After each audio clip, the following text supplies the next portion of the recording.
మన దేశంలో జాతీయ క్రీడ అంటే ఏంటిదో తెలియనోళ్ళు చాలా మందే ఉంటారు కానీ క్రికెట్ గురించి తెలియనోళ్ళు ఆడనోళ్ళు మాత్రం చాలా తక్కువ మందే ఉంటారు. గల్లీల నుంచి పెద్ద గ్రౌండ్ల దాకా బుడ్డ పోరగాళ్ళ కాంచి పెద్ద మనుషుల దాకా ప్రతి ఒక్కరు క్రికెట్ ఆడుతుంటారు.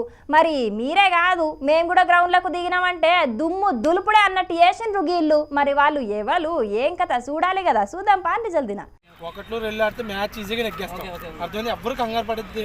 వికెట్ మాత్రం ఇవ్వద్దు, తక్కువే స్కోరు, మనం ఈజీగా ఆడితే నెగ్గేస్తాం. ఇదే మన క్రూషియల్ మ్యాచ్. ఈ మ్యాచ్ లో మనం ఖచ్చితంగా గెలవాలి. వీళ్ళ వ్యూహాలు చూస్తుంటే మామూలుగా లేవు కదా, గెలవనీకి పెద్ద పెద్ద స్కెచ్లే వేస్తున్నారు. ఇంతకు వీళ్ళెవలు అనుకుంటున్నారా? పూజారులు.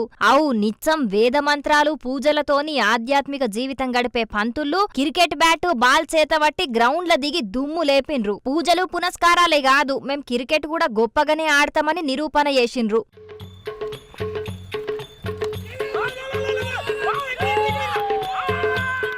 గీ అయ్యవారిని చూడుండ్రి, పంచకట్టుతోనే ఎంత కట్టుదిట్టంగా బౌలింగ్ వేస్తున్నాడో. ఏ పాటో చిన్నప్పుడు క్రికెట్ బాగానే ఆడినట్టున్నాడు. మొత్తానికైతే వికెట్ తీసిండు.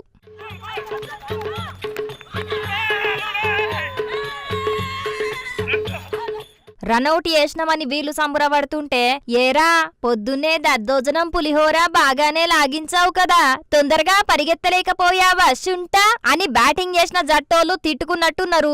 ఇంతకు ఈ పోటీలు ఎక్కడ జరిగినాయో చెప్పలేదు కదా. అంబేద్కర్ కోనసీమ జిల్లా అమలాపురంలున్న కిమ్స్ మెడికల్ కాలేజ్ గ్రౌండ్ల రాష్ట్ర స్థాయి పురోహితుల క్రీడా పోటీలను పెట్టిండ్రు. ఈ పోటీలకు రాష్ట్రం నలుమూలలకెంచి 20 టీంలు వచ్చినాయట. దీంట్లో పేరు పోయిన అన్నవరం, సింహాచలం అసుంటి దేవాలయాల పురోహితులు కూడా వచ్చిండ్రు. అట్లాని పురోహితం చేసే యువకులే కాదు, 50 ఏళ్లు నిండిన పెద్ద పంతులు కూడా బాల్ పట్టి గ్రౌండ్లకు దిగిండ్రు. మరిగా గుడికి పోయినా గ్రౌండ్కు పోయినా మా కట్టుబొట్టు మాత్రం మారేది లేదని చెప్పి అదే పంచకట్టుతోనే ఆడిండ్రు. పంచకట్టుతోని ఉరుకుడు తిప్పలైనా దించిన పంచెను ఎత్తకుంటనే ఆడిండ్రు. మరి ఏ కార్యక్రమమైనా పంతులు మంత్రాలు చదువుతారు కాబట్టి పోటీ అయిపోయినాక గెలిచినోళ్లకు కప్పులు ఇస్తుంటే ఇట్లా మంత్రాలు కూడా చదివిండ్రు.